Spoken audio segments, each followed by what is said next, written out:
4.9% levy growth. When we announced that we were reducing the tax levy by $1 million, we did not want to hurt the library, so the county had to take it a little bit more on the chin from our portion of the tax levy, because we do these together between the county and the library. And so we did not cut the library. We actually increased it by $1.4 million, which means the county had to take a little bit more off so that we could end up with a total $1 million levy reduction. Because of this tax cut, the Erie County property tax rate will drop to $3.38 per thousand. It is the lowest tax rate ever in Erie County's history, which is not surprising because this year's at $3.93 was the lowest tax rate ever, but we've cut it by 55 cents per thousand of assessed value. This is the lowest rate ever and is based on sound budgeting. Once again, I want to thank the budget director and his team for putting together a budget that was able to do this and meet the agreement that we had and the promise that I made to the people of Erie County that we would reduce the tax levy by $1 million. Just to give you an example of the property tax rate over time, it has dropped significantly during my administration. The prior administration liked to talk about holding the line on taxes. They kept the tax rate the same, but the levy did grow. We've been able to reduce the levy significantly to a point where it is a 33% decrease in the county's property tax levy since 2012. We dropped, a 33% rate decrease, not levy decrease, rate decrease since 2012. We dropped $1.65 per thousand of the tax rate, because as it was shown in the prior slide, when I took office, it was $5.03 per thousand, and it is now going to be $3.38 per thousand, a tax rate decrease of 33% in a little more than 1 decade. That's huge. We actually have the lowest tax rate of any county in Western New York. It's not even close. As a result of this tax rate cut, the county tax rate, as I say, for 2024 will be $3.38 per thousand. The closest is Niagara County, which is $5.62.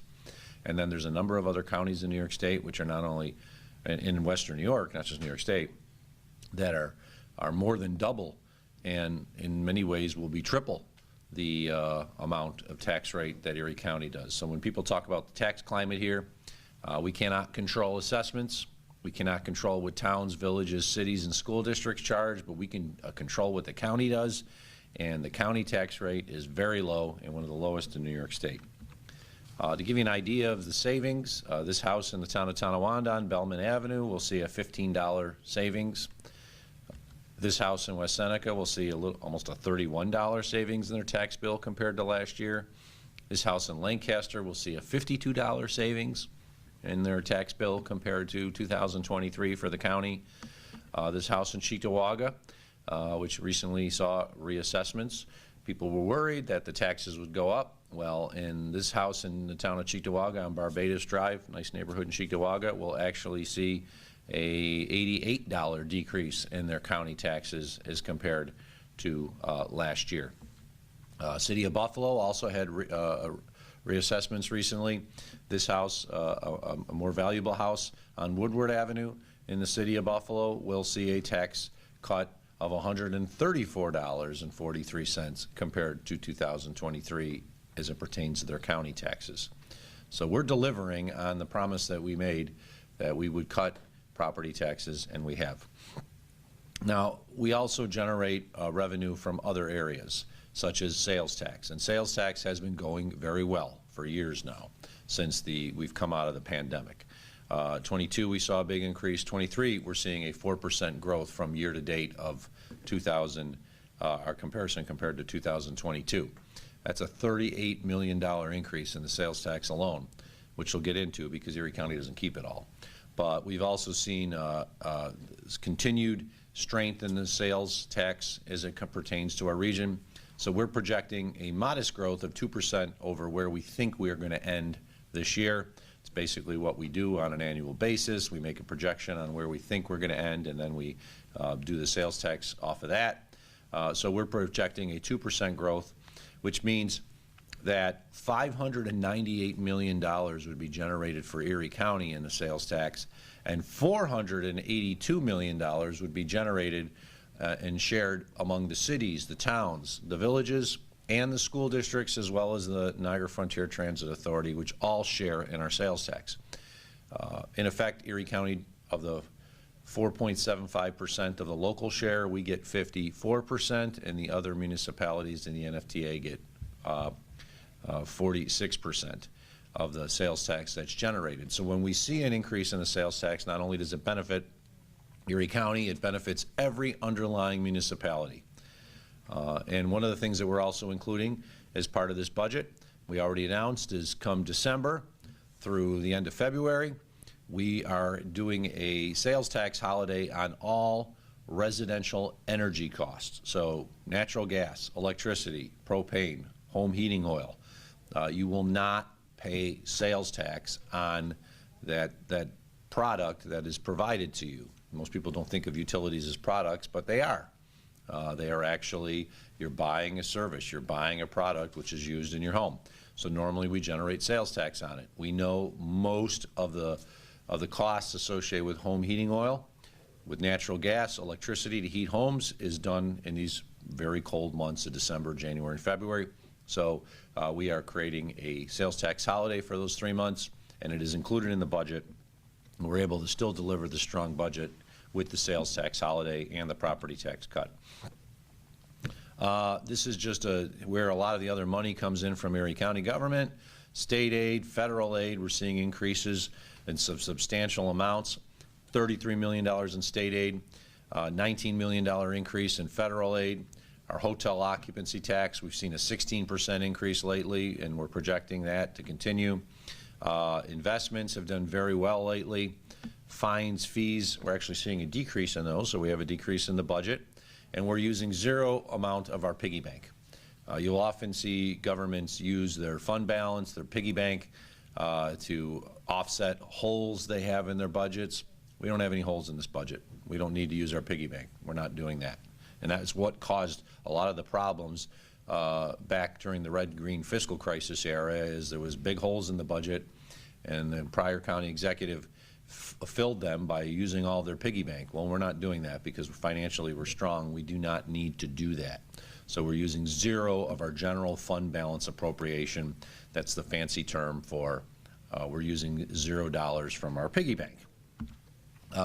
As most of you have seen before, 90% of the county budget is mandated by New York State and federal government. So even though we have a large budget, the vast majority of it we really don't have any control over because we have to provide those services. The general fund expense summary is seeing our budget for next year will be $1,941,384,064. It's actually a very large increase of $162.5 million over the 2023 adopted budget. But this is the big asterisk out there. While it is a large increase, 75% of that is from the increase in the shared sales tax and new New York State mandates that we have to implement for the state budget of 23-24. And it's large. $53.5 million to increase sales tax for local governments. That's good. $24.3 million increased child care that the county has to do. We have to provide $24.2 million in additional money for Medicaid as a result of the state sweeping savings that the county's been able to take for the last few years. That's across the board for every county in New York State. We thought it was going to be a 3-year look-back period. Instead, they did it in 1, and that hurt us. $10.8 million increase in assigned counsel, almost $9 million of additional assistance to ECMC that we have to pay to offset them for cost in the COVID era. So while we do have a fairly large increase in the budget, 75% of it is for state mandates and the increase in our sales tax sharing because we've been receiving so much new sales tax. So it's a little, when people see 9.1% growth over last year's budget, you have to understand of that 9.1%, roughly 7% of that growth is because of mandates that are outside of our control. We also have a $47 million increase to personnel expenses, which is really, we knew was coming because it's as a result of recently negotiated contracts with our blue-collar, white-collar unions and our union representing the individuals at the holding center to meet inflation. Inflation affects everybody. We know it affects everyone out in the world. It affects Erie County just the same. Our costs are going up for our personnel. Our costs are going up for our equipment and our supplies, and we had to increase our budget to meet inflation. We have 46 new total positions, 42 which are full-time equivalent, of which 23 of those are for independently elected officials like the clerk, comptroller, the DA, and the sheriff. On the screen you'll see a breakdown by department. Most departments do not have any increases. If they are, they're very small, 1 or 2 jobs. But we have seen an increase in public works to address needs that we have in our highways and road division, as well as the sheriff's office, where they have 12 new positions. It's a big investment in law enforcement. We're seeing an increase in the sheriff's budget. A lot of it is related to the Teamsters contract, in which we met the needs of our workers as a result of inflation, in which we had a $2.50 increase for most of the employees, larger if they were nurses, and then a 4% increase that goes into effect next year. Impacts all the salaries associated with the Teamsters.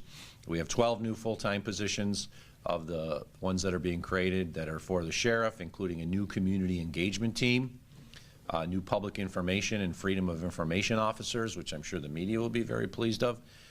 This is and a new detective special victims and white-collar fraud investigations. I want to thank Sheriff Garcia and his team for working with my team. This isn't exactly everything that they wanted.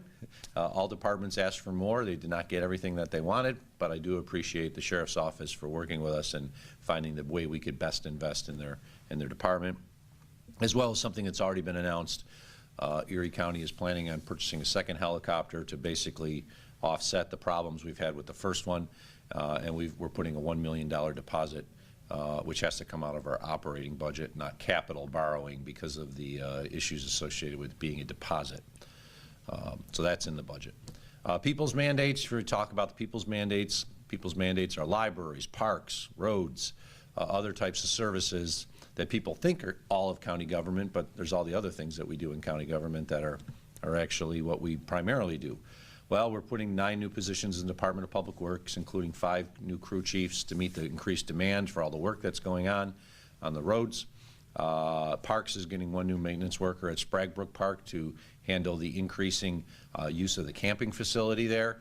Spraguebrook is one of those parks that a lot of people don't know of, but it is a hidden gem, and it has a wonderful camping overnight facility there where you can tent camp or RV camp, and it's been so busy that we need to have an additional worker there.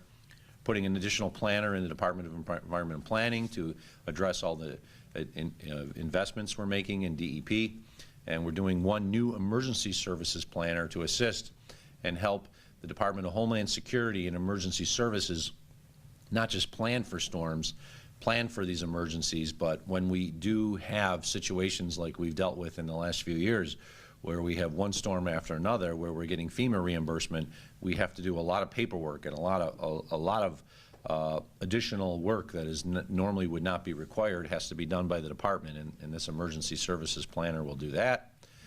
We are also creating, this is important, a community climate resiliency fund of $500,000 to address the needs associated with climate change. We know climate change is real. It's affected our community. We're seeing more specific storms. There's no doubt about that.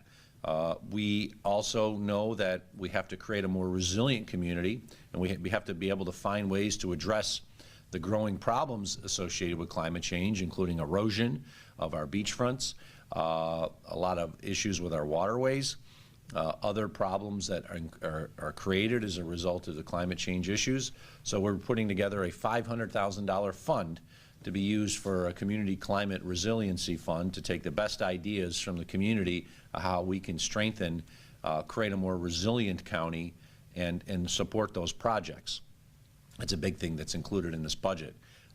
We also have, for tourism promotion, a significant increase for the Buffalo Convention Center and Visit Buffalo Niagara.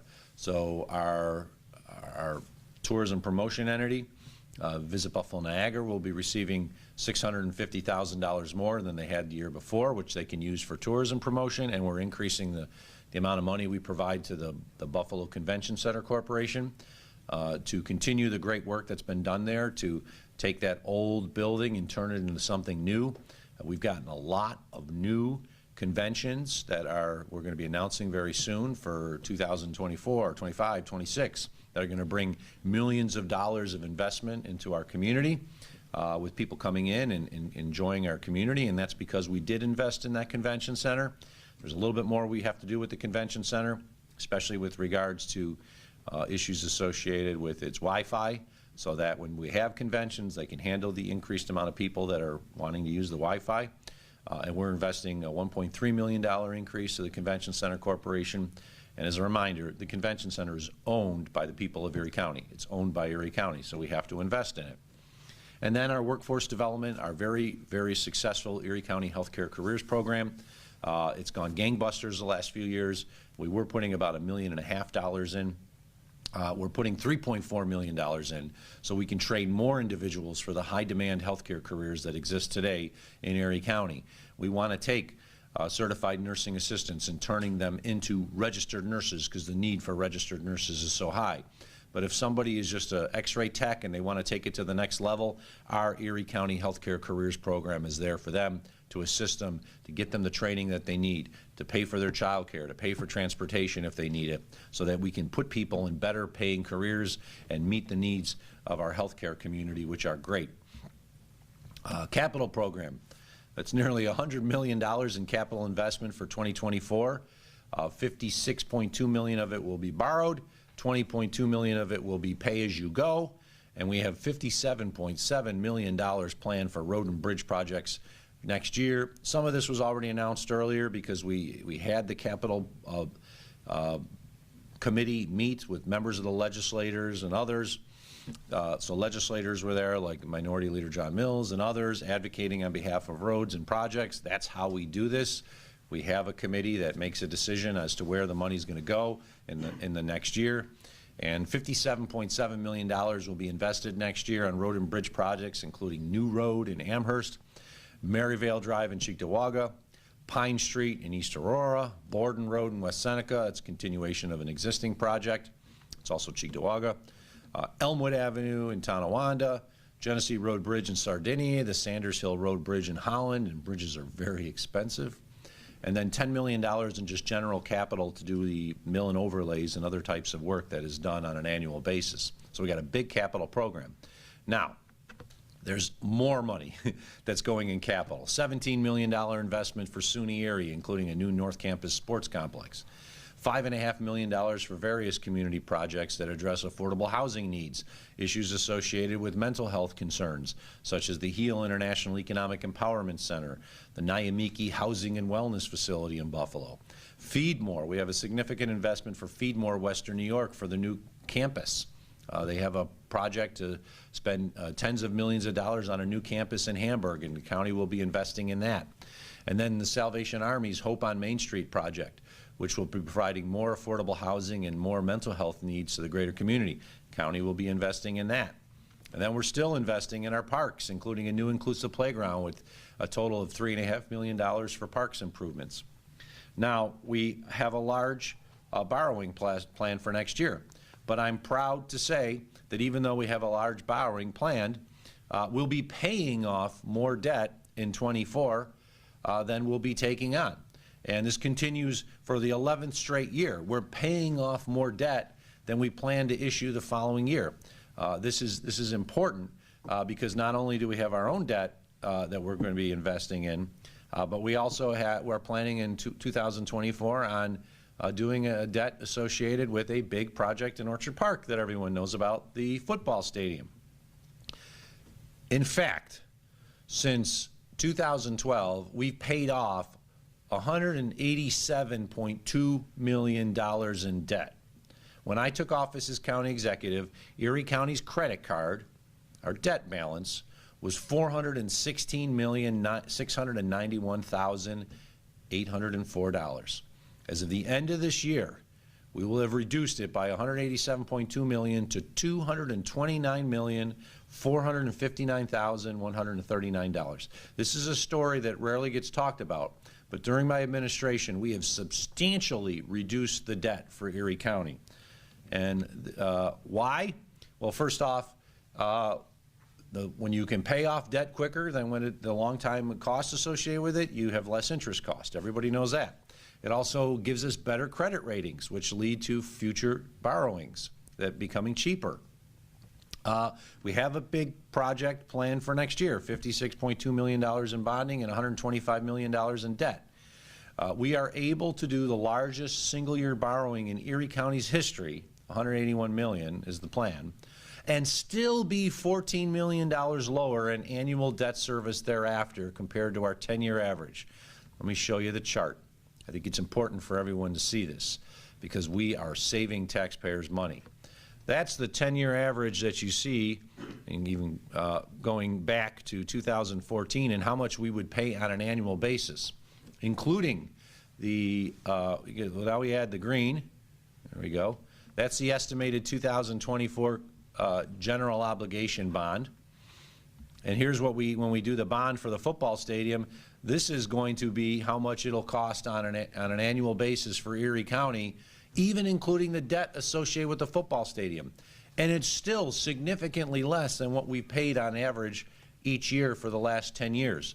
I have to give a big round of congratulations to our budget director and his team. Budget Director Keating, Deputy Budget Director Cornell, the former Deputy Budget Director who's in the room, Benjamin Swanekamp. The work that they did to pay off our debt is really huge. You've heard about things being huge before from elected officials. Well, this is huge because it's saving taxpayers a lot of money. And I really want to thank them for the work that they did, because even though we're going into a year which will have the largest borrowing in history for Erie County, we still have ample room with regards to our constitutional debt limit, and financially on an annual basis, we're going to be paying less annually than we did the 10 years before because we've been able to pay down so much debt in recent years. So thank you. Final proposed highlights of the budget. It's a fiscally responsible and balanced budget that meets the challenges that we're facing from increased state mandates from Albany, as well as the important services that our residents rely on. We cut the tax levy by $1 million and reduced the tax rate to $3.38 per thousand, resulting in the lowest tax rate in modern history and delivering a tax cut for all Erie County homeowners. We are also providing a residential energy sales tax holiday this winter from December 1st to March 1st, so you will not pay any sales tax on any of the costs associated with heating your house, whether it be natural gas, electricity, propane, other types of home heating oil, or for that matter, even wood, because there are some people who actually still use wood. We fund our police, make key investments in the people's mandates, and provide major new investments across the board in key areas of our county. I'm very proud of this budget. It was not an easy budget, but it was one that we were able to meet the needs of the greater community and still offer the property tax levy cut and the largest tax rate cut in county history that we're aware of, at least in 25 years or so. We're proud of the work that we've done. These are complicated documents that meet the needs of the greater community. The budget's big, and I'm very proud of what we've done, and once again, we're leading the way to ensuring that services are delivered for our community and done in a manner which actually saves taxpayers money. With that, we'll open it up to any questions that members of the media may have. Do you think you're getting pushback on any parts of the budget from the legislature? Well, I know the part of the agreement that we had with the legislature to reduce the levy, as well as to the home heating oil or natural gas and electricity savings previously. So I feel very confident that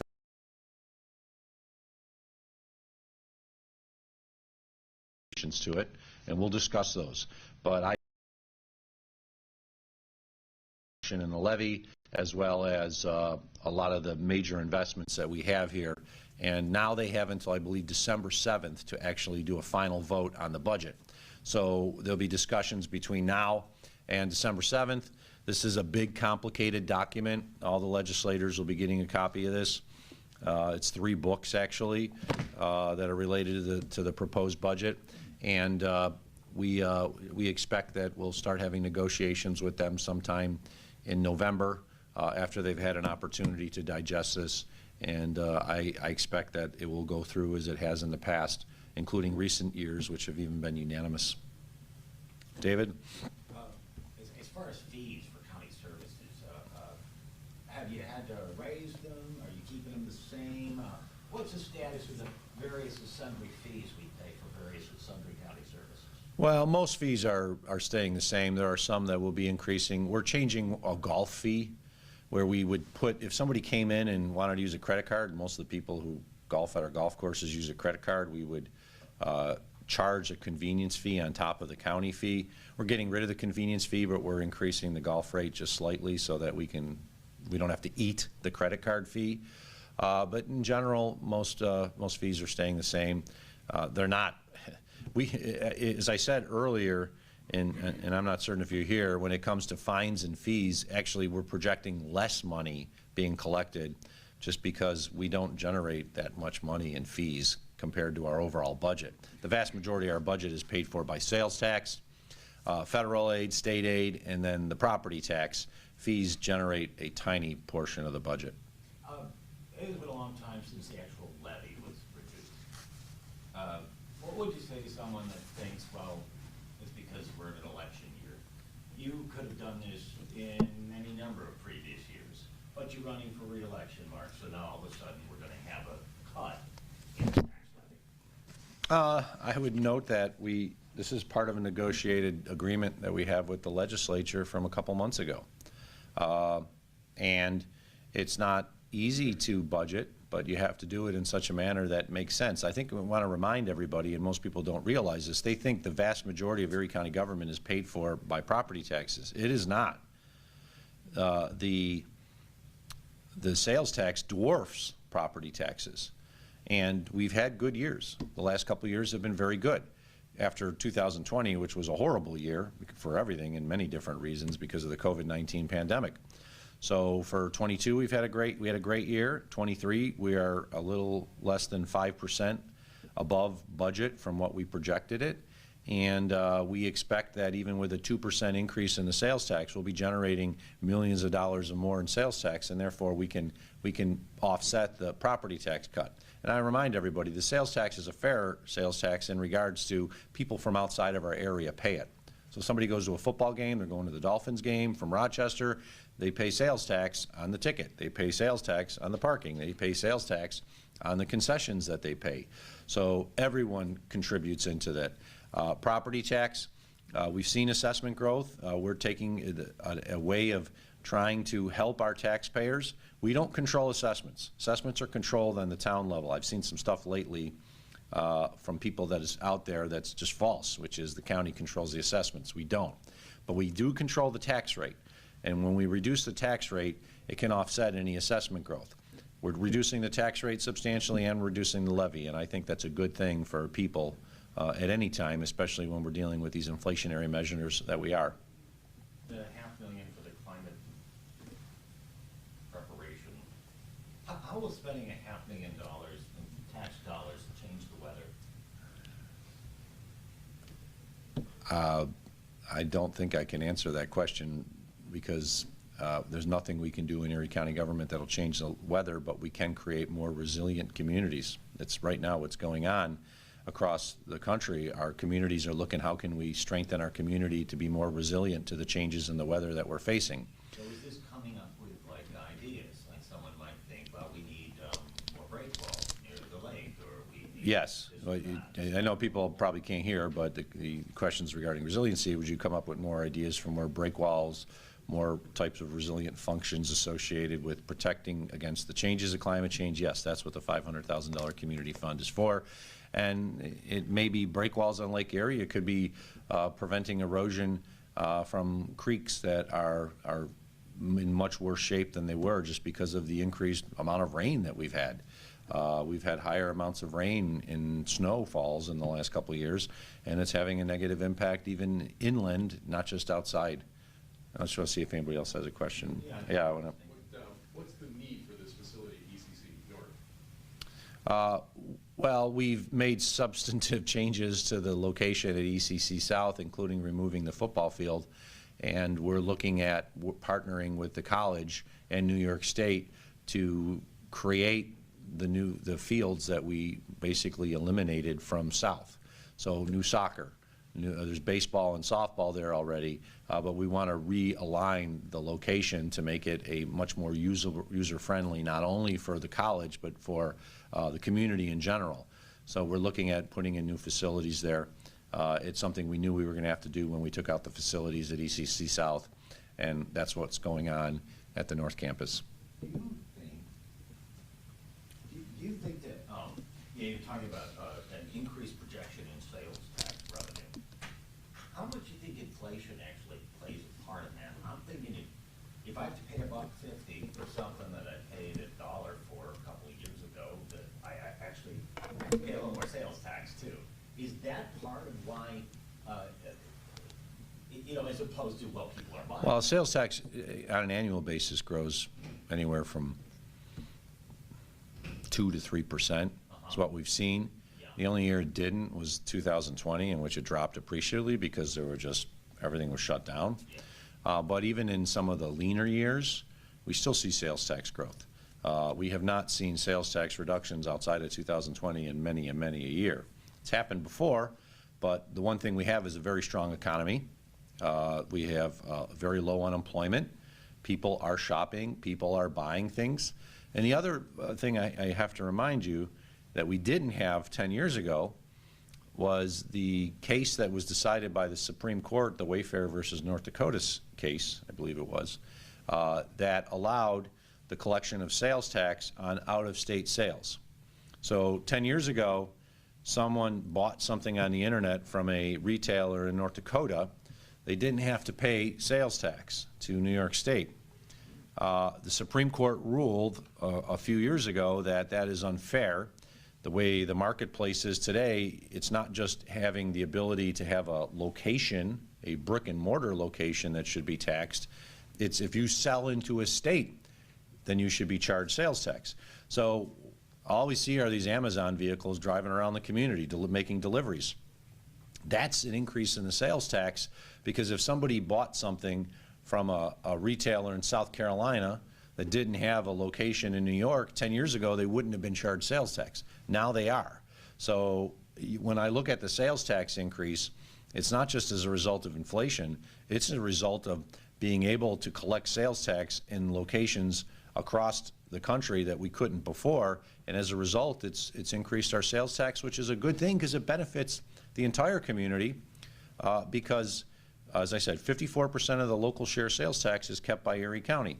46% under a formula goes to the 3 cities, the 25 towns, the villages, and the NFTA, and the school districts. So they're able to control their budgets when you see an increase in the sales tax. So because our sales tax is such an important function of our budget, when we do see it going up, it allows us to invest in projects as well as to make a slight reduction in the property tax levy as we did this year. Did you still have COVID money that you didn't spend from the federal government that you were able to plug into this budget? No. We're all done? No, there's some COVID money still out there, but it's not. It's a whole separate issue. It's a different line. It's not part of our operating budget. Okay. Energy holiday, that covers everything. Like, I don't heat with electric, but I heat with gas. Is it my electric? Yes. Yes. The energy holiday affects any heating type of source, whether it's natural gas, electricity, propane, other types of heating oils, or for that matter, wood. So no matter what you do, normally you would have to pay sales tax to the local governments, 4.75%. And we're basically doing a tax holiday for December, January, and February, which are the coldest months and the ones that require the most heating.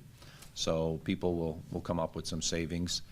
So even if they use the same amount as last year, they should pay less because there will be a decrease in the sales tax. All right, if there are no further questions, I appreciate everyone coming here. And now the budget goes over to the legislature. And as I said, they have until December 7th to review and approve. If they did not do anything by December 7th, then this automatically takes effect by Erie County's charter. Once again, I want to thank Lee from Deaf Access Services for being here today, and the Budget Director Keating and his team for the great work that they've done in preparing this budget. Thank you all.